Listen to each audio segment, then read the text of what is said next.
5 minutes. Les 5 minutes.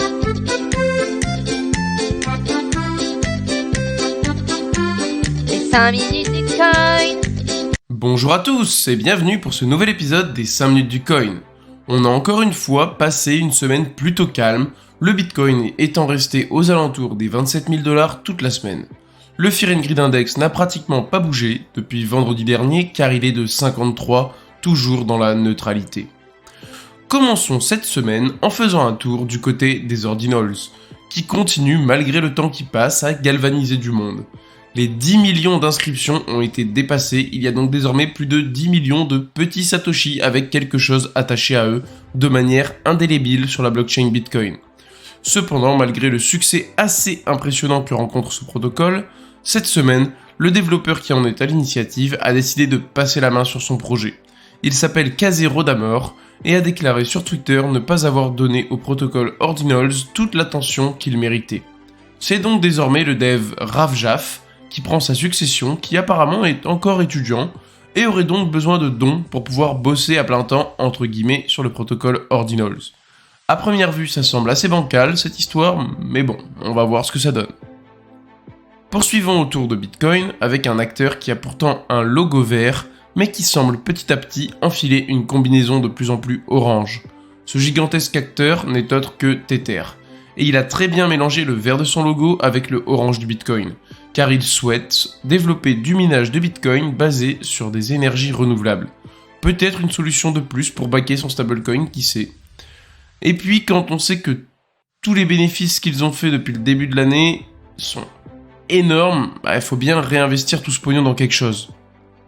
Pour faire tout ça, ils ont dévoilé une filiale qui s'appelle Tether Energy. Pas très original comme nom, mais ça fait le job. Au moins, on comprend l'idée quoi. Tether Energy aura une double mission car il souhaite à la fois apporter des containers de minage en Uruguay, mais également participer avec l'aide d'un organisme local au développement de la construction de systèmes de production d'électricité verte à travers le pays. Tether semble quand même avoir encore de très beaux jours devant lui.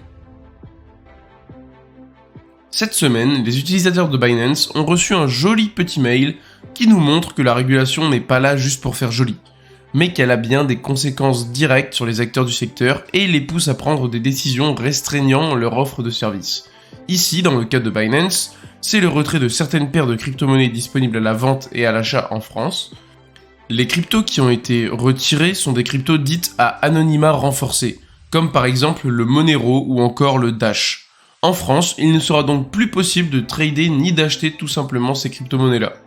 L'initiative fait quand même un peu sourire car lorsque l'on utilise ces monnaies, c'est pour leur côté anonyme. Alors jamais de la vie, on ne l'achète sur Binance qui est une plateforme imposant un KYC. Mais bon, au moins ils auront plié à la régulation. En ce moment, les États-Unis tremblent car de plus en plus de pays souhaitent se désolidariser du dollar pour utiliser leur propre monnaie lors d'échanges internationaux ou même nationaux.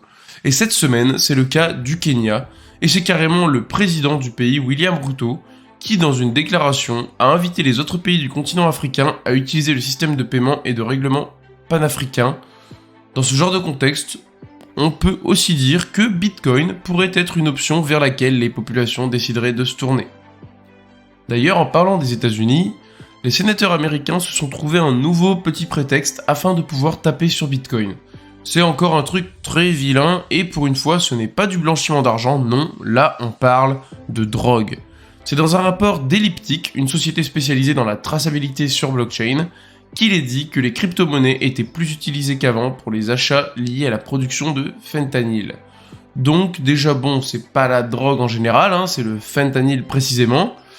Alors, va savoir pourquoi, on sait peut-être un petit peu pourquoi, c'est parce que les entreprises qui produisent des précurseurs de fentanyl sont des entreprises chinoises et que plus de 90% de ces dernières acceptent les paiements en crypto-monnaie. Et qu'apparemment, selon ce rapport, les achats faits en crypto, ils ont augmenté de 450% en un an. En même temps, c'est le bear market, les gens ils savent pas quoi faire de leur crypto, ils se disent « Allez, je vais me faire un petit trip au fentanyl ». Une sénatrice a donc sauté sur cette magnifique occasion afin de dire avec ferveur qu'il fallait bien plus réguler le Bitcoin. Donc déjà ça fait un énorme amalgame car au début on parlait des cryptos dans son ensemble, mais c'est le Bitcoin qu'il faut réguler. pas certain que la plupart des transactions pour ce type d'achat se réalisent en Bitcoin, mais bon, je pense qu'ils utilisent plus des monnaies anonymes comme on a vu précédemment, comme le Monero et le Dash. J'aimerais quand même bien savoir la part des paiements qui sont faits en dollars pour l'achat de fentanyl, sachant qu'en tout et pour tout, la somme identifiée en crypto pour ce type d'achat est de 27 millions de dollars. Autant dire, du pipi de chat. Je me demande bien ce qu'en aurait pensé Satoshi Nakamoto de tout ça. Mais suis-je bête? On n'a qu'à le lui demander.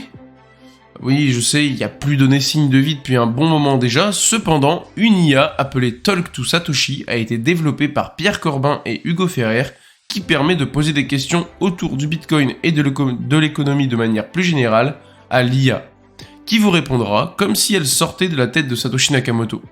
J'imagine qu'ils ont dû compiler tous les commentaires sur les forums et tout ce qu'il a pu écrire afin d'avoir un certain schéma de pensée. Donc voilà, si vous voulez vous amuser à taper une petite discussion avec le créateur du Bitcoin, vous savez ce qu'il vous reste à faire. Merci d'avoir suivi ces 5 minutes du coin, bonne journée à tous, n'hésitez pas à me suivre ici et sur Twitter, et surtout, hold on for dear life!